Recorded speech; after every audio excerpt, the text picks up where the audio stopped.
안녕하세요. 반갑습니다. 오늘 문제가 조금 어렵죠. 조금 어렵습니다. 훈련을 좀 해라고. 다음에 모이치는 거는 조금 평이하게 문제를 한번 내볼게요. 자, 오늘 1번부터 할 게 아니고 오늘은 26번부터 보겠습니다.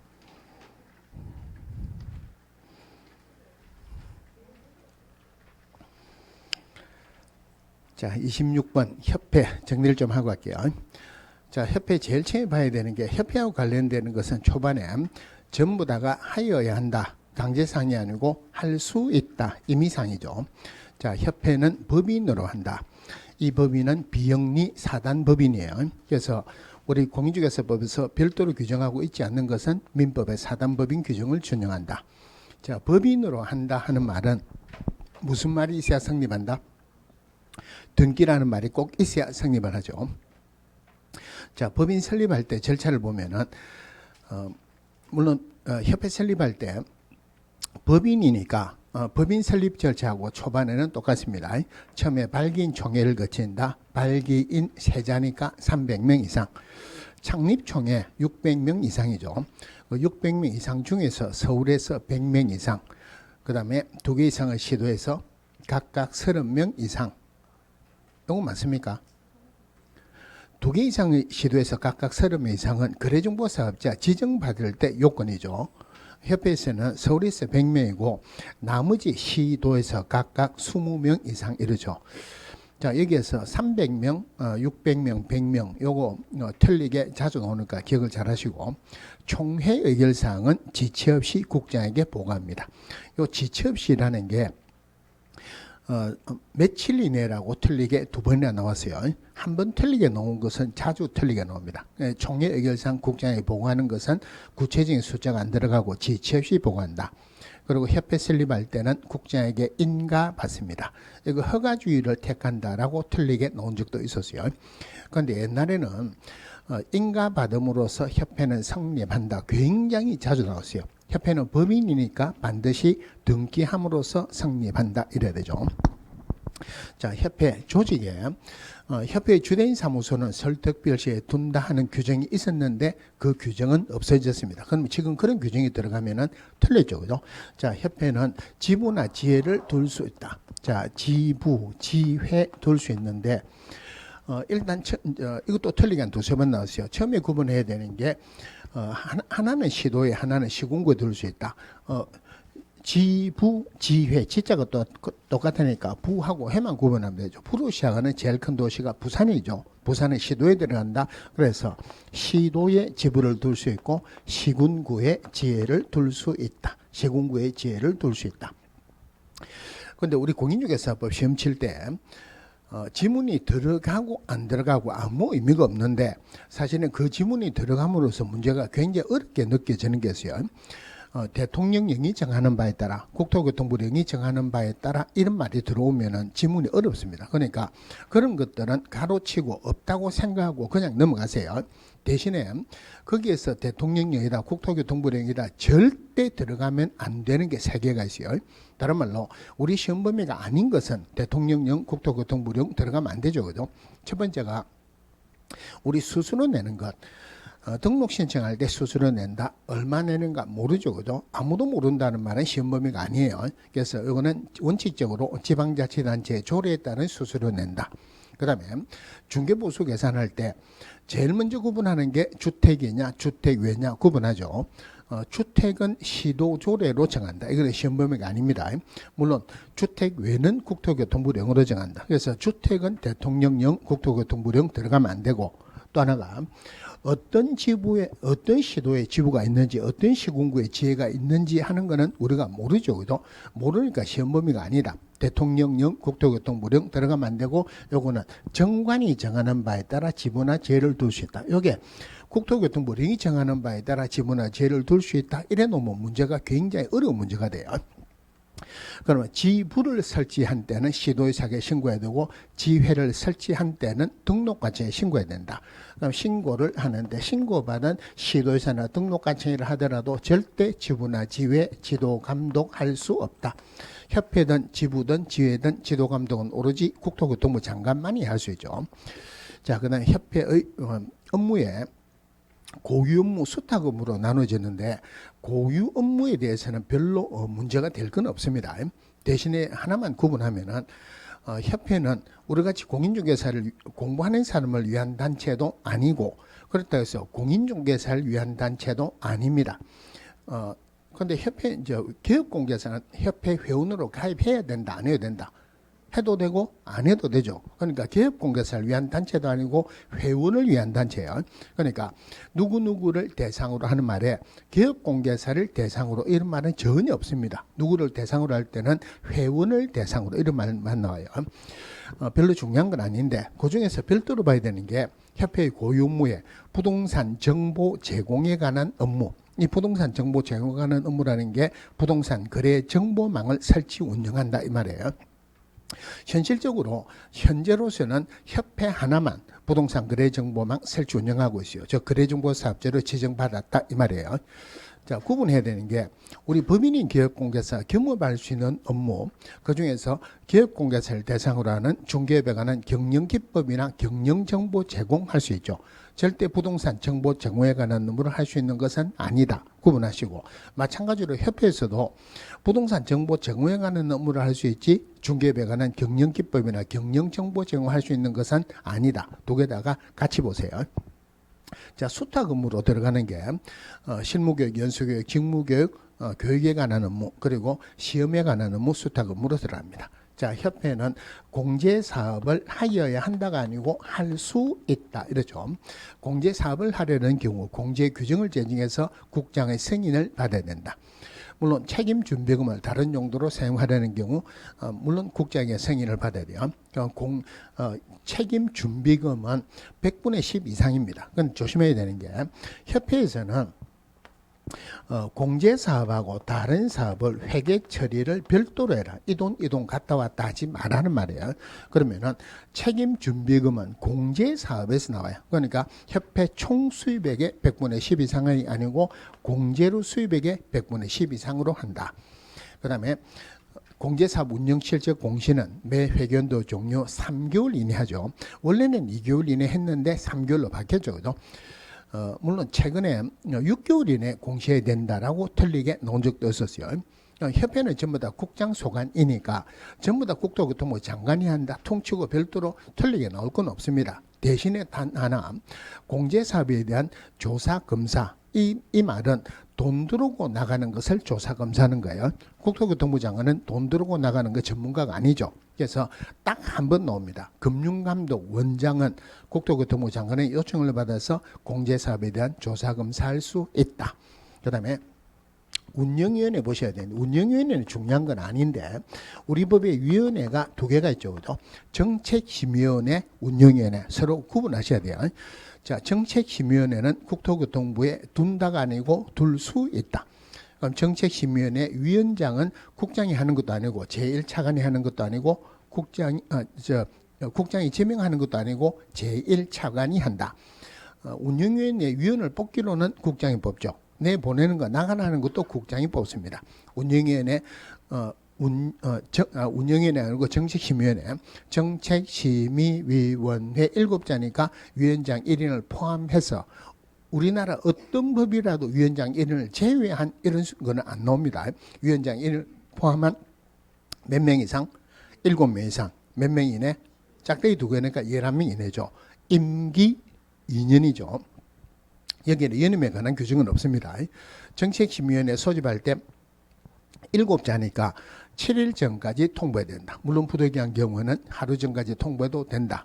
그 다음에 심의 의결하는 사항이 육보시 보장 이랬죠. 그 구분해야 되는 게 운영위원회는 협회에 둔답니다. 협회에 둔다. 우리 법에서 뭐뭐 한다 하는 말은 하여야 한다 이 말이에요. 운영위원회는 협회에 반드시 두어야 한다 이 말입니다. 운영위원회는 협회 두자가 중요합니다. 둔다, 두자가 중요하다 하는 말은 위원은 2명 이내야 된다. 이건 말이 안 되죠. 그래서 20명 이내로 올라가는데 20명이면은 가부동수 되겠어요. 의뢰 안 될 수도 있죠. 그래서 1명 빼가지고 19명 이내로 한다. 임기 두자죠. 2년입니다. 그럼 임기 2년은 2번째 나왔어요. 2번째 나왔으니까 2번 할 수 있죠. 2번 할 수 있다는 말은 1회 안에서 연임할 수 있다. 그러니까 물론 운영위원회, 협회에 두는 운영위원회 위원장을 국장이 뽑는다. 이거는 말이 안 되죠. 위원 중에서 호선합니다. 그리고 직업 여력 비율은 100분의 100 이상을 유지해야 된다. 자, 26번 볼게요. 다음 중 공직에서 협회에 관한 내용으로 틀린 것은 협회는 회원 300명 이상이 발기인이 되어 발기인 세자니까 300명 이상 맞고 정관을 작성하여 창립총회 의결을 거친 후 국장의 인가를 받아 주대인 사무소 소재지에서 설립 등기함으로써 성립한다. 인가 받음으로써 성립한다 아니라는 거 조심하시고 시도지사는 협회의 지부에 대해서 지도 감독할 수 있다. 지부는 시도에 둘 수 있죠. 그러면은 시도에 지부를 설치하면은 시도의사에게 신고해야 된다. 신고받은 시도의사를 하더라도 절대 지부에 지도 감독할 수 없다. 그죠? 협회든 지부든 지회든 오로지 국토교통부 장관만이 지도 감독할 수 있어요. 3번 협회는 매년도 공제사업 운영 실적을 매 회견도 종료 3개월 이내 일간신문, 협회보 등을 통해서 공제 계약자에게 공시해야 된다. 여기서도 사실은 굉장히 어려운 지문이 하나 있는데 회원에게 공시하는 것도 아니고 왜냐하면은 기업공개사에 공시하는 거 아니죠. 왜냐하면은 기업공개사는 협회에 가입해도 되고 안 해도 돼요. 또 협회는 원래 회원을 위한 단체지만은 회원이라고 전부 다 공제에 가입한다는 법은 없죠. 중요한 것은 공제는 공제 계약자가 중요한 거예요. 기업공개사에 공시하는 것도 아니고 협회 회원에게 공시하는 것도 아니고 공제 계약자에게 공시한다. 그런데 이렇게 어렵게 나오진 않을 거예요. 중요한 것은 숫자 잘 보셔야 돼요. 3개월 이내입니다. 그 다음에 협회는 공제사업을 하고자 하는 때는 공제규정을 제정해서 국장의 승인을 얻어야 된다. 국장은 협회가 공제사업을 준수하지 아니해서 공제사업에 대해서 건전성을 해야 할 우려가 있다고 인정하는 경우는 시정을 명할 수 있다. 전부 다 국장이 하는 거 맞죠? 대신에 협회의 공제사업에 대한 조사 검사만 국장의 요청을 받은 금융감독 원장이 할 수 있습니다. 자, 그럼 전속 중개 볼게요. 자, 전속 중개하기 전에 우리 일반 중개, 여러 기업 공개에서 의뢰하는 것을 일반 중개라고 합니다. 그런데 일반 중개할 때 국토교통부 장관은 일반 중개계약의 표준이 되는 서식을 정하여 이의 사용을 권장할 수 있다. 서식은 정해졌다, 안 정해졌다. 그러니까 서식이 정해졌느냐, 안 정해졌느냐 하면은 전부 다 정해져 있어요. 다만 거래계약서만 안 정해졌습니다. 그럼 일반 중개에서 서식은 정해졌는데 써도 되고 안 써도 되죠. 써도 되고 안 써도 된다. 그런데 구분해야 되는 게 이거는 조금 더 별도로 하겠지만 거래계약서는 서식이 안 정해졌죠. 그런데 꼭 써야 돼요. 자, 한 명이 의뢰하는 것을 전속중개랍니다. 그럼 전속중개계약을 체결하면은 반드시 국토교통부 령에 의한 전속중개계약서 작성해야 돼요. 그럼 우리 법에서 반드시 작성해야 된다 하는 말은 반드시 보관해야 된다 이렇게 연결이 되는데 보관하는 게 얻은 거 3년 얻은 거 5년 그러지 말고 차후라도 세무당국에서 세금을 추정할 수 있으면은 오래 보관해라겠죠. 추정할 수 없으면은 짧게 보관해도 된다. 그러면은 5개 팔아주세요 하고 전속중개계약을 체결했어요. 5억으로 팔린다는 보장이 없죠. 그럼 전속중개계약서에는 거래 금액이 들어가는 게 아니고 예정금액이 들어갑니다. 예정금액 가지고 세금 추정할 수 없으니까 3년 보관하죠. 그러면 참고로 거래계약서는 5년, 확인설명서 3년, 전속중개계약서 3년 보관합니다. 그런데 이게 매수신청 대리에서는 사건카드라는 게 있죠. 5년입니다. 확인설명서를 사건카드에 철해서 보관해라. 확인설명서도 매수신청 대리에서는 5년 보관해요. 그러면은 우리 법에서 반드시 작성해야 되는 게 3개가 있어요. 거래계약서, 확인설명서, 전속중개계약서. 그러면 작성을 거래계약서는 확인설명서는 서명 및 날인하는 거죠. 그리고 교부하고 보관해야 된다. 그러면은 작성해야 되는 것부터 연결되는 것은 안 하면은 전부 다가 업무정지 3개월짜리예요. 자, 전속중개계약을 체결한 기업공개사는 3년 전속중개계약서 작성하고 3년 보관해야 된다.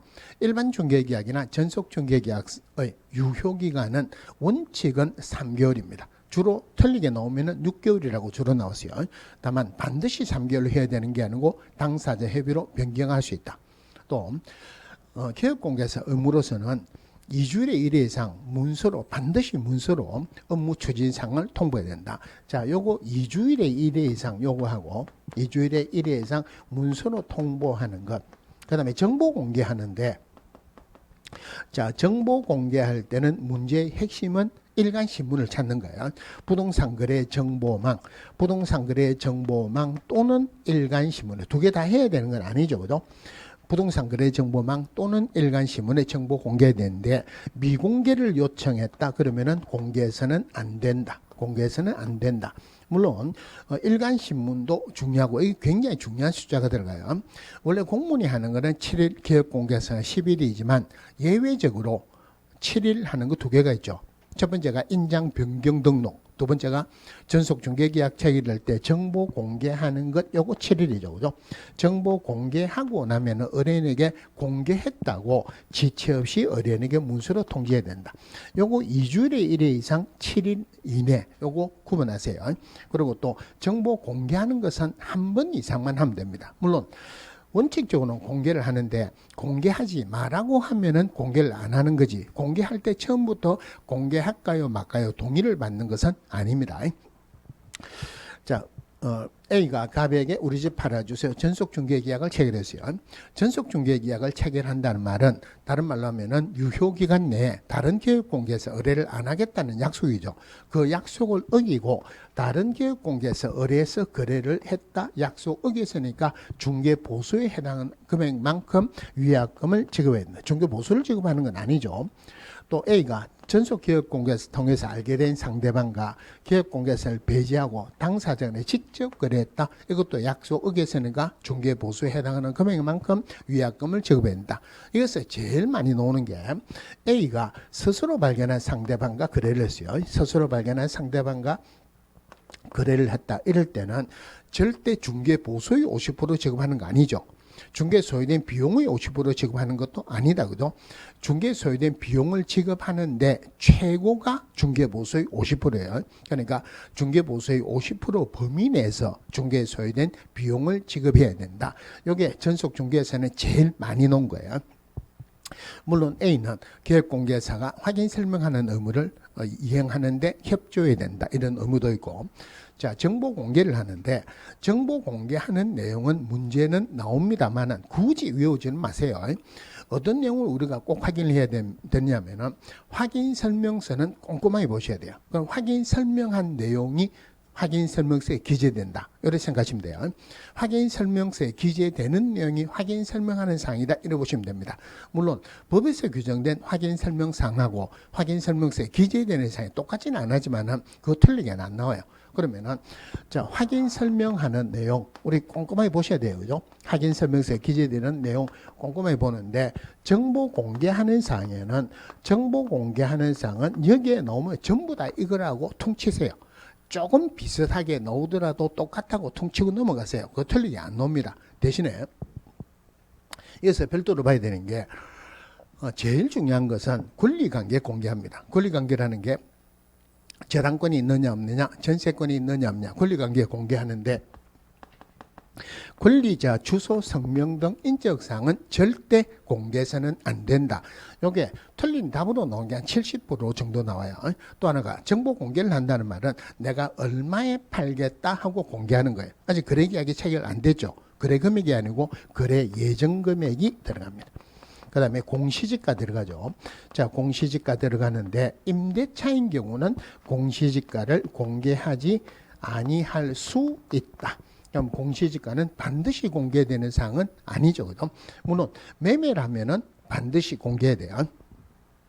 자, 요거 말고는 확인 설명하는 사항은 여기에 다 들어간다. 이래 보시면 돼요. 그러면은 우리 확인 설명서에 건폐율 상한, 용적률 상한, 시군 조례를 보고 기재하죠. 거기 어디에 들어가냐면은 공법상 이용자 및 거래 규제입니다. 그럼 여기에 공법상 이용자 및 거래 규제 있으니까 여기도 공법상 이용자 및 거래 규제 있겠죠. 그럼 이거 맞는 거 보세요.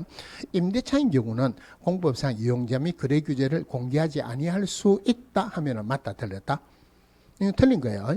다른 거는 전부 다 공개하는데 공시지가만 임대차인 경우는 공개하지 아니할 수 있다 그랬습니다. 자, 그런데 지금까지 문제가 딱 한 번 나왔는데 요거 말고 나올 수 있는 답은 딱 정해져 있어요. 딱 정해져 있다 그러면은 이건 스토리를 만들어 봅시다.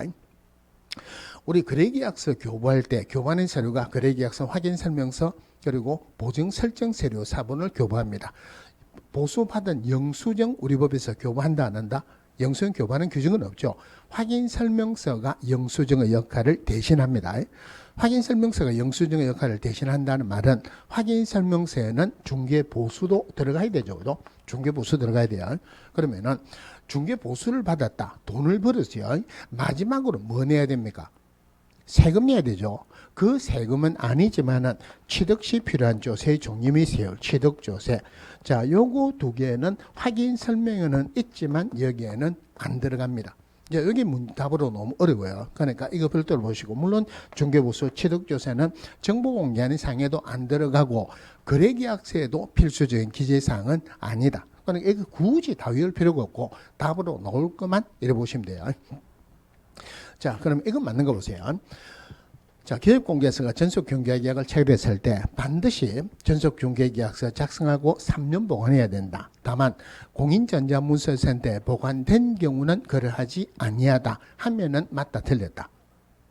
이건 틀렸어요. 왜냐하면은 공인전자문서센터에 보관된다 하는 말은 이거는 전자계약으로 할 수 있다는 말이에요. 그럼 우리 법에서 전자계약을 할 수 있는 게 거래계약서, 확인설명서. 근데 거래계약서 중에서도 매매거래계약서, 임대차 거래계약서, 그리고 확인설명서, 부동산거래 해제 등 확인서. 요거 4개만 전자계약으로 할 수 있어요. 전속중개계약을 전자계약으로 할 수 있다는 규정은 없습니다. 그러니까 전자계약으로 못하니까 공인전자문서센터에 보관할 수가 없죠. 전속중개계약서 작성을 해야 되지만 공인전자문서센터에 보관한다 이런 규정은 없어요. 자, 27번 보겠습니다. 다음 중 전속중개계약에 관한 내용으로 옳은 것은 전속중개계약을 체결한 기업공개서는 2주일 이내 일간신문에 광고하거나 부동산 거래정보망에 중개대상물에 관한 정보를 공개해야 된다. 정보 공개하는 것은 7일 이내죠. 전속중개계약을 체결한 기업공개사가 정보를 공개하는 경우 미리 의뢰인의 동의를 받아야 된다. 그냥 공개하는 게 원칙인데 공개하지 마라고 하면 공개를 안 하는 거지 미리 동의를 받는 것은 아닙니다. 전속중개계약을 체결한 기업공개사가 정보 공개하는 경우라도 임대차인 경우는 공법상 이용자 및 거래 규제에 관한 사항을 공개하지 아니할 수 있다. 이건 틀렸죠. 그죠? 임대차인 경우는 뭐만 공개 안 해야 된다? 공시지가만 공개하지 아니할 수 있습니다. 전속중개계약을 체결한 기업공개사는 정보를 공개한 경우 지체 없이 의뢰인에게 문서로 통지해야 된다. 요거 지체 없이 이거는 맞고, 전속중개계약 유효기간 내에 다른 기업공개사에게 중개를 의뢰해서 거래한 경우 중개보수의 50% 범위 내에서 중개에 소요된 비용을 지급해야 된다. 지금 위약금 지급하는 거하고 비용을 지급하는 거하고 잘못 적혀있죠. 그래서 이 부분에서는 중개 보수에 해당하는 금액만큼 위약금을 지급해야 돼요. 요거 2개 갔다 왔다 안 하도록 조심하시고, 또 하나가 문제 자체에서 특정한 날짜가 나오면은 문제의 핵심은 유효기간을 찾는 거예요. 유효기간이 넘어가면은 위약금 지급할 필요도 없고 중개에 소요된 비용을 지급할 필요도 없습니다. 자, 그 다음에 확인 조사, 확인 설명 잠시 정리를 좀 하고 할게요. 자, 우리 중개 실무가 시작되는 과정이, 자, A가 가백에 우리 집 팔아주세요. 의뢰인하고 기업공개사 간의 계약 중개계약이 체결됐어요. 그럼 제일 먼저 하는 게 중개대상물에서 확인 조사를 합니다. 자, 확인 조사하는데, 자, 확인 조사하고 B에게 조사한 내용을 설명을 합니다. 설명을 한다. 그리고 A하고 B하고 오케이 하면은 거래 계약이 체결되죠. 거래 계약의 체결이란 거래 계약서 작성하는 게 거래 계약의 체결이 아니고 양 당사자의 의견의 합치를 보면은 거래 계약이 체결됐어요. 다른 말로 하면은 중개가 완성된다 이렇게 표현합니다. 그러니까 중개가 완성되면은 그 정병으로서 기업공개사가 거래 계약서 작성하고 거래 계약서 작성하는 때 확인 확인 설명서 작성하여야 한다. 이렇죠. 그죠? 자, 그럼 일단 확인 조사를 합니다. 우리 확인 조사할 때 상태에 관한 자료를 요청해서 확인하는 게 있죠. 첫 번째가 상태에 관한 자료를 요청하여야 한다가 아니고 요청할 수 있다. 거래 당사자에게 요청할 수 있다. 아니죠. 그죠? B가 어떤 집을 사달라는데 이 사람에게 물어볼 필요가 없죠. 권리를 이전하는 어린에게 상태에 관한 자료를 요청할 수 있다. 그러면은 A가 반드시 갑에게 주라는 법은 없어요. 그러면은 상태에 관한 자료 요청을 받으면은 확인 설명서에 기재만 하면 됩니다. 그런데 불응하면은 상태에 관한 자료 요청에 불응하면은 그 내용을 B에게 설명하고 확인 설명서에 기재도 한다. 즉 B에게 설명을 할 때는 어떤 자료를 달라 했는데 주더라 하는 것은 설명할 필요가 없죠. 어떤 자료를 달라 했는데 안 주더라 하는 것을 설명하고 확인 설명서에 기재도 합니다. 다른 말로 상태에 관한 자료 요청인데 불응했는데 불응했을 때 기업공개사 직접 확인할 수 있는 권리는 없다는 말이에요. 설명하고 기재만 하면 돼요. 자, 제일 중요한 것은 확인 설명하는 시기입니다. 중개 의뢰 받았을 때 확인 설명한다. 이거 이러면 안 되는 게 왜냐면은 기업공개사는 중개 의뢰 받았다. 중개를 해야 되는 의무가 있는 것은 아니죠. 그죠? 중개 의뢰 받았을 때 확인 설명하고 오케이 하면은 중개가 완성된다. 그래서 확인 설명은 중개가 완성되기 전에 하지 절대 중개가 완성된 때 하는 거 아니다. 그죠? 수도 없이 중개가 완성된 때 설명해야 된다라고 틀리게 나왔어요. 그리고 확인 설명은 중개 완성되기 전에 거래 당사자에게 하는 거 아니죠. 권리를 취득하려는 의뢰인에게 그냥 구두로만 설명하면 되는 게 아니고 성실 정확하게 확인 설명하고 설명의 근거 자료를 제시해야 된다. 자, 물론 이 지문이 나오면 같이 나올 거예요. 성실 정확하게 확인 설명하지 않거나 설명의 근거 자료를 제시하지 않으면은 업무 정지입니까? 과태료입니까? 이건 500만 원이나 과태료를 받겠죠. 그죠? 요 놈은 같이 지문이 같이 나올 거예요. 그리고 중개가 완성된 때 거래계약서 작성하고 거래계약서 작성하는 때 확인 설명서 작성해야 된다.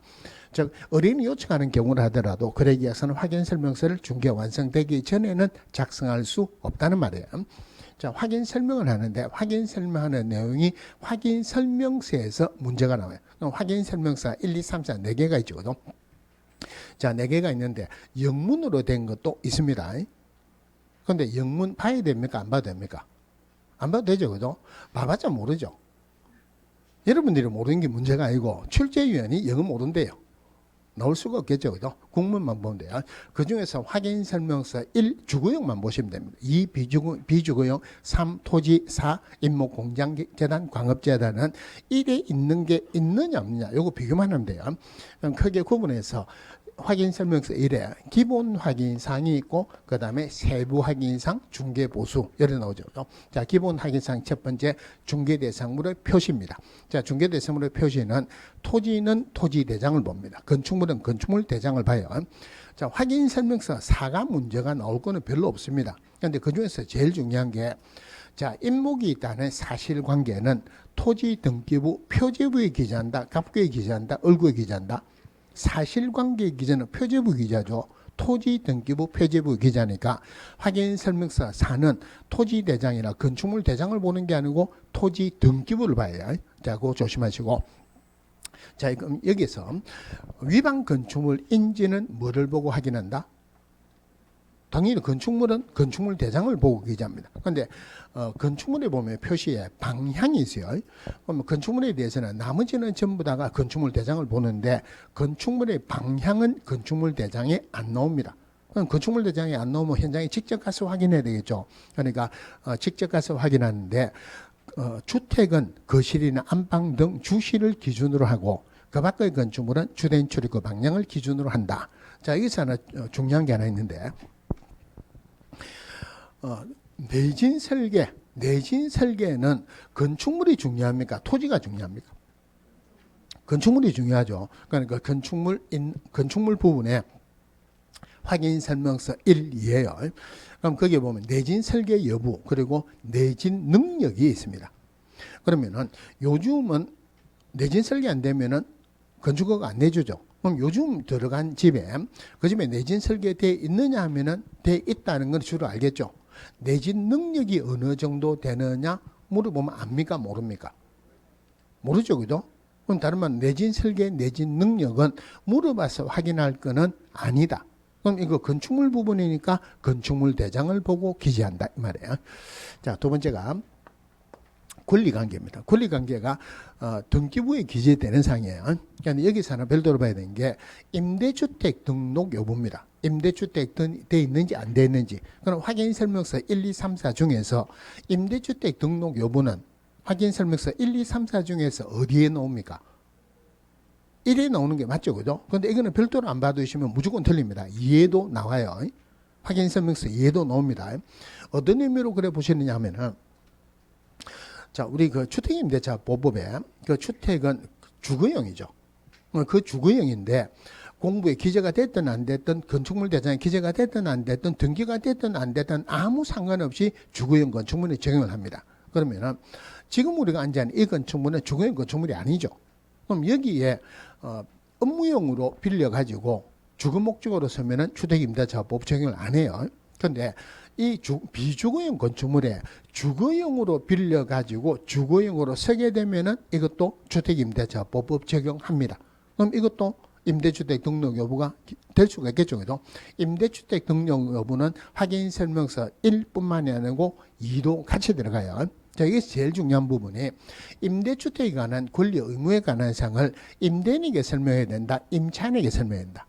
임차인에게 설명합니다. 자, 그 다음에 나머지 내용은 틀리게 나올 건 없고 주택임대차법 그대로 보시면 돼요. 그러면은 주택임대차법에서는 계약갱신 요구권이 있죠. 그죠? 딱 한 번 있습니다. 그 계약갱신 요구권, 그 행사할 때 정액할 수 있는 거는 몇 프로 범위 내에서 5% 범위 내에서. 그럼 이거 말고 재계약을 할 때는 정액할 때 5% 적용한다 안 한다? 적용을 안 합니다. 즉 한 달에 100만 원 내다가 집주인이 1000만 원 내라 해도 된다는 말이에요. 그런데 임대주택에서는 요거는 임대 의무 기간 중에는 5% 적용을 합니다. 물론 한번 정액하고 난 뒤에 1년에는 다시 정액할 수 없다. 이런 거 나머지는 다 똑같다고 보시고, 그러면은 임대주택 등록 여부를 임대주택 정보 체계를 통해서 확인하거나 임대인에게 확인한다. 방법은 두 개인데 우리가 의무적으로 생각할 때는 임대주택 정보 체계를 통해서 확인한다라고 생각하세요. 기업공개사 직접 확인하는 거니까 기본 확인사항에 들어간다. 자, 세 번, 그러면은 1하고 2는 확인설명서 1, 2, 3, 4 다 들어갑니다. 세 번째, 공법상 이용자 및 거래 규제에 관한 사항. 토지 이용계획 공법상 이용자 및 거래 규제는 토지 부분이니까 토지가 있는 거는 다 들어가요. 1, 2, 3 들어가는데 4는 안 들어갑니다. 여기서 제일 중요한 것, 건폐율 상한, 용적률 상한은 뭐를 보고 기재한다? 시군 조례를 보고 기재한다. 그 다음에 세 개, 지구 단위 계획, 도시군 관리 계획, 그 밖에 도시 이용 계획은 기업공개사 직접 확인하고 나머지는 전부 다가 토지 이용 계획 확인서를 보고 적는다. 공부에서 확인할 수 없는 사항은 안 적어도 된다 아니죠, 그죠? 부동산 정보 시스템을 통해서 확인한다. 임대차인 경우는 생략할 수 있다. 자, 네 번째 입지 조건. 자, 입지 조건은 중요합니다. 자, 일단 질문할게요. 도시군 계획시설이 입지 조건에 들어간다 안 들어간다? 하나만 쉽게 생각하세요. 도시군 계획시설 무슨 과목에서 공부합니까? 공법에서 공부하죠. 공법에서 공부하는 것은 전부 다가 토지 이용계획 공법상 이용자 및 거래 규제에 들어간다. 이래 보세요. 입지 조건에 다음 중 입지 조건에 해당하지 않는 게 뭐냐 이래가지고 공원이라고 답이 나온 적이 있어요. 공원이 도시계획 시설이죠, 그죠? 공법상 이용자 및 거래 규제에 들어가요. 그러면은 입지 조건에 해당하는 것 안에 꼭 기억을 하셔야 되는데 이게 자, 입지 조건에 해당하는 확인 설명서 1에 들어가는 게 도로와의 관계, 접근성, 그 다음에 대중교통, 주차장, 교육시설, 판매 및 의료시설 들어갑니다. 자, 여기 1에 들어가고 이거는 확인설명서 1, 2, 3 다 보셔야 돼요. 4는 안 들어갑니다. 확인설명서 2에는 교육시설, 판매 및 의료시설은 빠집니다. 확인설명서 3에는 교육시설, 판매 및 의료시설도 빠지고 토지 자체가 주차장이죠. 토지는 주차장이라는 게 별로 중요한 개념이 아니라는 말이에요. 요거 주차장도 같이 빠진다. 그래서 입지 조건에는 요거 1, 2, 3 같이 기억을 하세요. 4는 안 나옵니다. 그 다음에 관리에 관한 사항. 자, 관리에 관한 사항 한마디로 경비실이 있느냐 없느냐, 관리 주체가 누구냐. 그러면은 주거용에 경비실이 있고 비주거용 공장에도 경비실이 있죠. 그죠? 토지에 경비실이 있으면 이미 토지가 아니죠. 그러니까 이거는 확인 설명서 1, 2만 나옵니다. 자, 그 다음에 비선호시설이에요. 비선호시설의 중요한 거는 1km 이내에 있느냐 없느냐인 건데, 중요한 것은 1하고 어디에만 나온다? 1하고 3. 1하고 3에만 나온다. 2에는 비주거용이 비선호시설이 안 나와요. 그 다음에 거래 예정 금액입니다. 자, 확인 설명서는 어떤 경우라 하더라도 거래 금액은 안 나옵니다. 거래 예정 금액이에요. 물론 이 거래 예정 금액은 중개가 완성되기 전 거래 예정 금액이다. 확인 설명서 안에는 중개가 완성되고 난 뒤 또는 중개가 완성된 때 이런 말은 안 나와요. 중개가 완성되기 전 거래 예정 금액을 말한다. 그런데 거래 예정 금액으로 되어 있지만 실제로 금액은 거래 금액하고 똑같은 금액이에요. 그냥 그 안에 들어가는 게 공시지가, 건물 공시가격 나오는데 이것도 마찬가지로 중개가 완성되기 전 공시지가, 건물 공시가격을 말한다. 그런데 임대차인 경우는 공시지가, 건물 공시가격을 생략할 수 있다. 자, 그 다음에 취득 시 필요한 조세의 종류 및 서열입니다. 일단 말 자체가 중요해요. 확인 설명은 권리를 이전하는 의뢰인에게 설명합니까? 취득하는 의뢰인에게 설명합니까? 취득하는 의뢰인에게 설명하는데 이전 조세가 뭐다? 이거 설명할 게 아니죠. 그죠? 그런데 대신에 여러분들 실제로 중개업을 할 때는 중개사무소에서 물어보면은 뭐를 물어보느냐면은 이전 조세를 물어보겠습니까? 취득 조세를 물어보겠습니까? 물어보는 거는 양도세 물어봅니다. 요즘 워낙 양도세가 복잡죠. 그죠? 양도세가 복잡하니까 제가 할 때는 전담 세무사가 있어요. 조금 헷갈리면은 세무사도 이거 물어보면 아이고 내 골치 아파서 안 되겠습니다 하는 경우도 있어요. 그러니까 이건 함부로 하지 말고 이게 일반적인데 요거는 전문적으로 하시는 분에게 다시 한번 물어봐야 됩니다 하고 이야기를 하세요.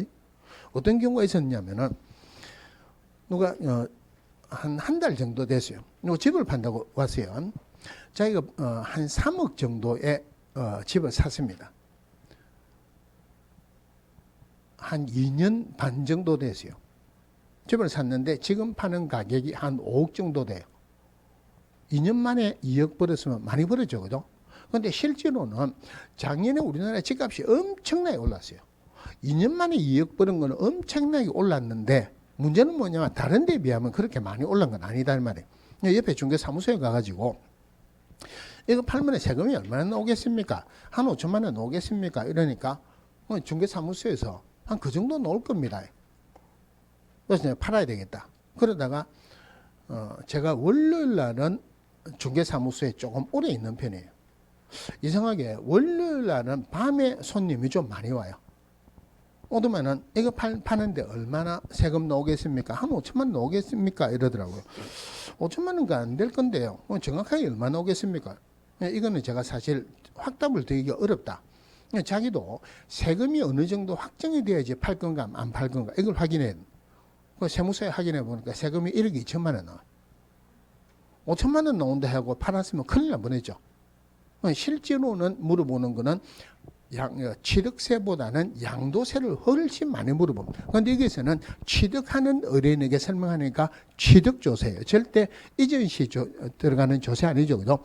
취득 시 필요한 조세의 종류 및 세율. 물론 이것도 마찬가지로 중개가 완성되기 전 지방세법 내용을 확인한다. 그런데 안에 들어가는 게 취득세, 노후자 특별세, 지방교육세 있죠. 그죠? 그런데 지방세법 내용을 확인해야 하는데 이 안에서 지방세 아닌 것도 있죠. 노건태 특별세는 국세입니다. 그죠? 그리고 난에 들어가는 게 재산세는 6월 1일 현재로 보유하고 내 삶이 낸다. 자, 여기서 중요한 것은 아까 토지 이용계획 공법상 이용자 및 거래 규제, 임대차인 경우는 생략할 수 있다 그랬죠. 거래 예정 금액 안에 공시지가 그리고 건물 공시가액도 임대차인 경우는 생략할 수 있다. 그런데 취득조세는 임대차가 나올 수가 없죠. 나올 수가 없는데 임대차인 경우는 생략할 수 있다. 이거 말이 안 되죠. 그죠? 그래서 취득조세는 임대차는 제외한답니다. 생략할 수 있다가 아니고 제외한다. 자, 여기까지 기본 확인사항이고, 그 다음에 세부 확인사항. 자, 실제 권리관계 또는 공시되지 아니한 물건의 권리에 관한 사항, 한마디로 등기 안 되는 권리가 들어가요. 유치권, 법정지상권, 주택임대차 보호법에 대한 임대차, 토지에 부착된 조각물 정원수 적으면서 작년에 추가된 게 계약 체결 후 소유권 변동상. 그럼 임대차가 등기가 안 됐으면 여기 적는데 임대차가 등기가 되었으면은 등기부 기재상 권리관계 들어갑니다. 자, 요거는 등기 안 되는 권리니까 등기부를 확인할 수 없죠. 그리고 현장에 가더라도 눈에 안 보이죠. 그죠? 의뢰인에게 물어보고 적어라. 법으로 표현되기로는 의뢰인의 고지에 의한다. 여기서 하나 중요한 게 있는데, 건저당이 설정됐을 때 채권 최고액을 적지 절대 피담보 채무를 적는 것은 아니다. 이게 굉장히 중요합니다. 그 다음에 건축물의 내외부 시설물에 관한 상태, 벽면 및 도배의 상태, 일조랑 소음, 진동 등 환경 조건 요래 있는데, 아까 거래 예정 금액, 공시 거래 예정 금액하고 그 다음에 취득 시 필요한 조세 종류 및 세율, 매매할 때 세금 안 내는 거 없죠. 1, 2, 3, 4 다 들어가요. 등기 안 되는 권리도 이것도 1, 2, 3, 4 다 들어갑니다. 건축물의 내외부 시설물에 관한 상태, 벽면 및 도배의 상태, 이거는 건축물이 있어야 되죠. 그래서 요거 두 개는 1, 2만 들어가요. 자, 요 안에 그러면은 건축물의 내외부 시설물에 관한 상태, 이것도 기억을 해야 되는데 굳이 기억할 필요가 없고, 우리가 건물을 지으면은 제일 먼저 토목공사하죠. 토목공사하고 난 뒤에 건축공사를 하면 뼈대를 세워요. 그거 말고 들어가는 모든 공사의 종류는 이 안에 다 들어간다. 여러보세요. 수도, 전기, 가스, 소방, 승강기, 열고급, 난방방치, 배수시설 등등 다 들어가요. 다만 벽면 및 도배공사도 있는데 벽면 및 도배의 상태는 따로 빠집니다. 그러니까 벽면 및 도배의 상태가 건축물의 내외부 시설물에 관한 상태에 들어가는 것은 아니다. 이거 기억하시면 돼요. 자, 요 중에서 별도로 해봐야 되는 게 소방이 있어요. 자, 소방이 원래는 확인 설명서 1, 2 두 개다가 비상벨 소화전 있었어요. 그런데 현실적으로 집 안에 비상벨이 있는 집 안에 비상벨이 있습니까? 별로 없죠. 그래서 비상벨 소화전 확인 설명서 2에만 들어가요. 확인 설명서 1에는 단독 경보형 감지기 들어가요. 요거 1, 2 구분하세요. 또 하나가 단독 경보형 감지기는 아파트인 경우에만 기재한다. 아파트 외인 주택인 경우에만 기재한다. 아파트에는 감지기가 있죠. 있는데 있다 없다 적을 필요가 없죠. 아파트는 단독 경보형 감지기는 아파트 외인 주택인 경우만 기재한다. 그 다음에 이거 중요합니다. 일조량, 소음, 진동, 요거 환경 조건인데, 일조량, 소음, 진동은 한 단어로 생각하세요. 환경 조건은 오로지 확인 설명서 1에만 있어요. 그럼 기본 확인상, 세부 확인상 구분하는 방법이 쉽게 이야기하면은 요거 어린이 고지에 한다. 물어보는 거죠. 상태에 관한 자료를 요청하는 거 물어보는 거다. 집안에 있거나 물어보는 것은 세부 확인상, 직접 확인하는 것은 기본 확인상이래요. 자, 그 다음에 중개보수 등에 관한 사항, 중개보수 실비, 그리고 지급 시기도 들어갑니다. 자, 중개보수는 거래 금액을 기준으로 한다. 거래 예정 금액을 기준으로 한다. 절대 확인 설명서에는 거래 금액은 안 넣는다 그랬죠. 거래 예정 금액을 기준으로 하고, 또 하나가 이 중개보수는 부가세가 포함된 거로 본다. 별도로 받을 수 있다. 별도로 받을 수 있다. 자, 확인 설명서 1, 2, 3, 4 보세요. 좀 놓은 김에 거래계약서 확인 설명서 작성하는 거 끝내고 문제를 볼게요. 자, 그러면은 확인 설명이 다 됐어요. 그럼 거래계약서 작성합니다. 자, 거래계약서 확인 설명서 작성하는 시기는 중개가 완성된 때 작성하죠. 작성하는 의무는 기업공개사가 있습니다. 거래계약서는 확인 설명서 작성하는 것도 중요한 중개 업무예요. 소속 공개사는 중개 업무 할 수 있지만 작성해야 되는 의무는 없죠. 소속 공개사가 중개업무를 수행해서 거래계약서 작성할 때 소속 공개사가 작성하여야 한다 이런 말이 넣으면 안 되죠. 할 수는 있어요. 그러면은 소속 공개사 업무를 수행했다. 기업 공개사 작성을 했던 소속 공개사 작성했던 서명 및 날인하기로는 기업 공개사, 소속 공개사, 물론 그 업무를 수행한 소속 공개사 둘 다 반드시 서명 및 날인해야 돼요. 지문에 서명 날인 넣으면 반드시 확인해야 돼요. 공인중개사법이나 부동산 거래 신고가 가는 법률 말고는 문제의 핵심은 아닙니다. 그대로 넘어가셔도 돼요. 여기에서는 전부 다가 서명 또는 날인입니다. 그런데 및 날인하는 거 딱 두 개밖에 없죠. 거래계약서, 확인설명서, 그것도 거래 당사자가 하는 것은 아닙니다. 기업공개사고 소속공개사 할 때만 서명 및 날인, 나머지는 전부 다가 서명 또는 날인이에요. 그럼 반드시 작성해야 된다 하는 말은 반드시 보관해야 되죠. 보관하는 것. 거래계약서는 중개가 완성된 때 모든 게 결정됐으니까 거래 금액이 나옵니다. 5년 보관하죠. 확인설명서는 예정금액이 나온다 그랬죠. 그러니까 3년 보관합니다. 물론 위반하면은 요거는 업무 정지입니다. 소속공개사 위반은 자격 정지예요. 자, 거래계약서 부분은 문제가 안 나올 수가 없습니다. 왜냐하면은 중개실무의 마지막 단계니까 거래계약서 마지막 단계니까 문제가 꼭 나와요. 자, 아까 일반 중개계약 할 때 나왔던 부분인데 국토교통부 장관은 거래계약서의 표준이 되는 서식을 정하여 이의 사용을 권장할 수 있다. 서식은 정해졌다, 안 정해졌다. 서식은 안 정해졌어요. 공인중개사법에서 특별히 서식이 안 정해진 것은 뭐냐? 답은 무조건 거래계약서입니다. 그런데 이거보다 더 자주 나오는 질문이 기업공개사가 거래계약서를 작성하는 때는 국토교통부 장관이 정한 표준이 되는 서식을 사용하여야 한다. 있을 수가 없죠. 그죠? 서식이 안 정해졌어요. 그런데 서식은 안 정해졌는데 꼭 기재를 해야 되는 사항은 정해졌습니다. 그러면은 기업공개사에 관한 사항은 거래계약서에 꼭 들어가야 되는 사항이겠습니까? 아니겠습니까? 기업공개사 인적사항 개설등록에 관한 사항. 쉽게 생각하세요. 원래 거래계약서는 거래 당사자 간에 직접 계약을 체결하는 게 원칙이죠. 기업공개서 없을 수도 있죠. 기업공개서 없을 수도 있는데 기업공개사에 관한 사항을 꼭 넣으라 말이 안 되죠. 예, 이제 문제를 못 풀면은 가장 상식적으로 푸세요. 공법상 이용자 및 거래 규제에 관한 사항 꼭 들어가야 된다, 안 들어가도 된다. 거래 당사자는 이거 모릅니다. 모르니까 꼭 들어가는 거 아니죠. 그죠? 꼭 들어가야 되는 게 첫 글자라면은 교권 인물이 개지랄이라 이랬어요. 물론 여기에 다른 조건이나 기한이 있다면은 조건에 기한들. 교하면은 교부 일자. 요거 자주 나오는데 요거는 확인 설명서 교부 일자입니다. 권리 이전의 내용. 권리 이전의 내용이라는 게 매매냐, 전세냐, 임대차냐 이 말이죠. 인도 일시. 물건 인도 일시고 그 다음에 물건의 표시. 그 다음에 계약일. 계약일 이러니까 개자 틀리는데요. 그런데 대충 넘어갑시다. 그 다음에 지급에 관한 사항. 세 개가 들어가는데 별로 안 중요한 것. 계약 금액이 얼마냐. 계약 금액이 얼마냐. 언제 지급하느냐. 지급 시기가 언제냐. 중요한 것은 거래계약서는 중개가 완성된 때 작성한다. 모든 게 결정되죠. 거래 금액이 나온다. 예정 금액이 나온다. 거래 금액이 나옵니다. 거래 금액이 나온다. 거래 금액이 나오니까 몇 년 보관한다? 5년 보관한다. 날 하면은 당이에요.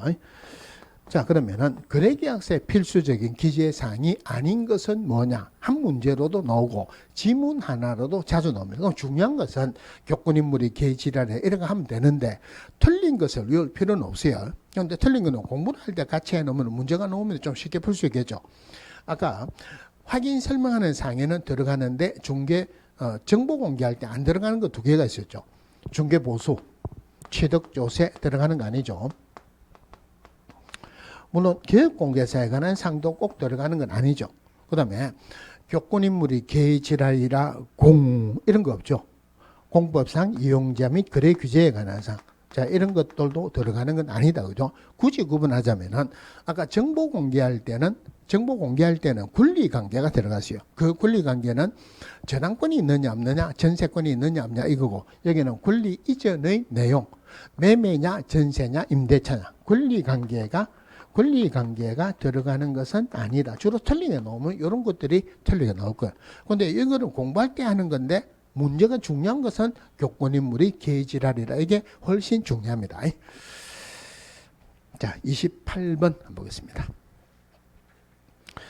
다음 중 기업공개사 확인조사 및 확인설명 등에 관한 내용으로 틀린 것은 기업공개사는 매도 의뢰인, 임대 의뢰인 등이 중개대상물의 상태에 관한 자료 요구에 불응한 경우 그 사실을 매수 의뢰인, 임차 의뢰인 등에 설명하고 중개대상물 확인 설명서에 기재를 해야 된다. 불응하면은 설명도 하고 기재도 한다.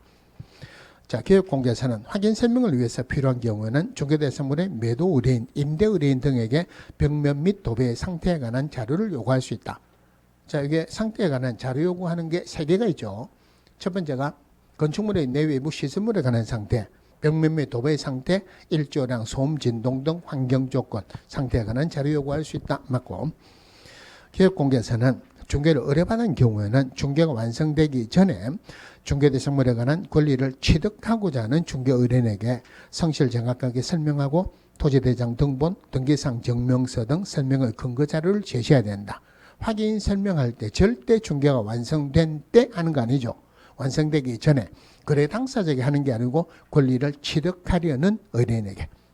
4번에 법인인 기업공개사 분사무소에서 거래계약서를 작성하는 경우 확인설명서에는 분사무소 책임자가 서명 또는 날인하되 당해 중개를 한 소속공개사 있는 경우는 소속공개사 함께 서명 또는 날인해야 한다. 내용은 맞죠.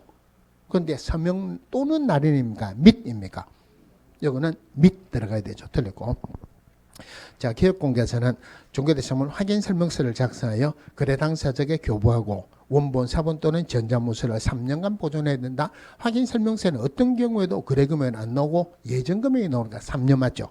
다만 공인 전자문서센터에 보관된 경우는 별도로 보관하지 않아도 무방하다. 맞고요. 자, 29번에 다음 중 확인설명서에 관한 내용으로 틀린 것은 임대차인 경우 취득 시 필요한 조세의 종류 및 세율은 제외한다. 생략할 수 있다 아니죠. 그죠? 제외한다. 맞고, 건폐율 상한 및 용적률 상한은 토지 이용계획 확인서를 확인해서 적는다. 이거 맞죠? 건폐율 상한, 용적률 상한을 뭐를 보고 적는다고요? 시군조례야. 시도조례 아니고 시군구조례도 아니고 시군조례입니다. 이거 토지 이용계획 확인서를 보고 적는다라고 수도 없이 틀리게 나왔어요. 이번에 틀렸고, 실제 권리관계 또는 공시되지 아니한 물건의 권리에 관한 사항은 기업공개사의 세부 확인사항에 속한다. 이건 의뢰인이 고지해야 한다. 한마디로 물어보는 거죠. 물어보는 거니까 세부 확인사항 맞습니다. 자, 기숙사를 제외한 공동주택 중 분양을 목적으로 건축되었으나 분양되지 않아 보존 등기만 마쳐진 상태인 공동주택에 대해서 임대차 계약을 알선하는 경우에는 이를 임차인에게 설명해야 된다. 뭐 틀리게 나올 주문은 아닌데 임대인에게 설명한다. 이건 아니죠. 그죠? 임차인에게 설명합니다. 중개보수 및 실비는 기업공개사와 중개의뢰인이 협의해서 결정한 금액을 적되 중개보수는 거래 예정 금액을 기준으로 계산한다. 확인설명서는 어떤 경우에도 거래 금액은 안 나온다 그랬어요. 자, 30번 하나만 보시겠습니다. 자, 모든 확인설명서에 공통적으로 기재되는 사항은 자, 환경조건, 일조량, 소음, 진동, 환경조건 오로지 확인설명서 1회만 나오죠. 상태에 관한 자료를 요청할 수 있으니까 요거는 세부 확인사항이 들어갑니다. 입지조건. 자, 입지조건에 들어가는 게 도로와의 관계, 접근성, 대중교통, 주차장, 교육시설, 판매 및 의료시설 나오는데 확인설명서 얘는 교육시설, 판매 및 의료시설 빠지죠. 확인설명서 3에는 이거하고 주차장도 빠집니다. 그런데 확인설명서 4에는 입지조건은 안 들어갑니다. 이거는 바깥에 있는 거니까 직접 확인하는 거죠. 기본 확인사항입니다. 건축물의 내외부 시설물에 관한 상태. 건축물이 있어야 되죠. 확인설명서 1, 2입니다. 집 안에 있는 거니까 물어봐야 되죠. 상태에 관한 자료를 요청할 수 있다. 세부 확인사항 1, 2밖에 없어요. 토지 이용계획 공법상 이용자 및 거래규제 직접 확인하는 거니까 기본 확인사항인데 요거는 토지 이용계획이든 공법상 이용자 및 거래규제든 토지 부분입니다. 토지가 있어야 되죠. 1, 2, 3만 들어가고 4는 안 들어갑니다. 취득 시 필요한 조세의 종류 및 세율 1, 2, 3, 4 어떤 거라도 매매할 때 세금 안 내는 거 없죠. 1, 2, 3, 4 전부 다 들어갑니다. 자, 31번 부동산 거래 신고부터는 잠시 쉬다가 보겠습니다.